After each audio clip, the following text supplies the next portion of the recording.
Colours मराठीवरील काव्यांजली मालिकेत अनेक रंजक वळणं पाहण्यास मिळत आहेत. विश्वजित आणि श्रेष्ठाच्या नात्याबद्दल घरात सगळ्यांना कळले, तर प्रीतम आणि अंजलीमधील जवळीक वाढते. तर मालिकेत आपल्याला प्रीतम आणि अंजलीचे अनेक रोमॅन्टिक ट्रॅक्स पाहण्यास मिळणार आहेत. पण या दोघांचे हे रोमॅन्टिक सीन्स नेमके कसे शूट होतात?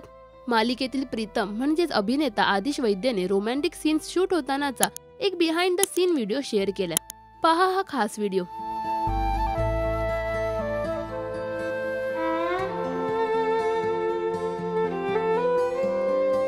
मालिकेत येणाऱ्या आगामी ट्विस्टसाठी तुम्ही उत्सुक आहात का हे आम्हाला कमेंट्समध्ये नक्की सांगा. मराठी टेलिव्हिजन विश्वातील बातम्या, अपडेट्स आणि गॉसिपसाठी सबस्क्राईब करा राजश्री मराठी शोबज.